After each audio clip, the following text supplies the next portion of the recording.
figure out a way to do it. So the question is, when you find yourself in a blind spot, how do you get yourself out? How do you move out? And the more you practice something, the better you get at it. So if you practice getting from blind spot to sweet spot with little things, then when the big things come, you'll have some practice and you'll be able to do it. So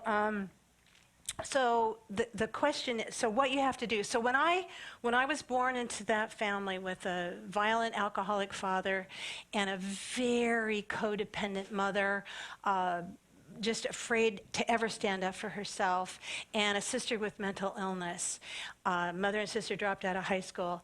What I did when I was about 11 or 12 years old was I made a vow. And if you think about it, that's when most people at that age, there's research on this, that's when kids look around and they decide whether or not they're going to graduate from high school. You know, so it's a big deal, this vow that you make. My vow was, I will not recreate this family. I will not pass on the pain. I will not add aggression to situations. I will take action, but I won't add aggression. So that vow got me through college and grad school and all of that kind of stuff, and got me traveling around and doing all the kinds of things I got to do because of the vow. But I also needed some other things. For example, and I brought this puppet, so what the heck? I travel around the world with puppets. I'll tell you, when I'm checked at customs, it's quite fun. I wish I were a ventriloquist, because then I could really get myself in trouble. But I brought this, I'll even pass this around for you, because there's research on, everything I do is based on neuroscience. There's research, this is some novelty. So this is an otter, and it's really soft.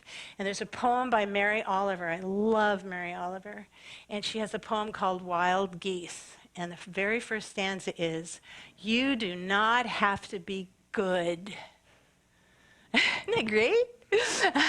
You do not have to walk on your knees through the desert for 100 miles repenting. You only have to let the soft animal of your body love what it loves.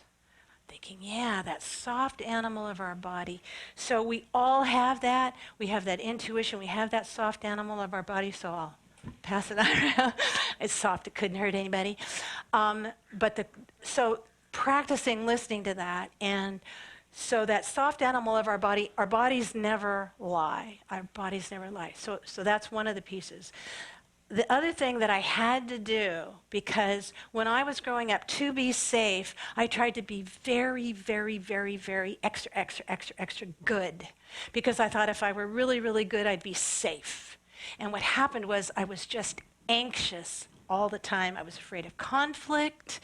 I was afraid of everything. I was afraid of a B+ was like, I couldn't live with a B+. I had to have A's to be okay. So what I had to do was let go of that, and I decided in my early 30s, I was just sick of being a coward. I was just sick of it.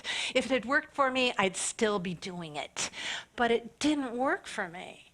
And so I made another decision that I was going to get a little braver every day. Because anybody can do that. Wherever you are right now, you can get a little braver every day. You can do that thing. So what happened to me is I quit avoiding things. I quit exaggerating, and I started telling the truth. And I became enormously popular. No.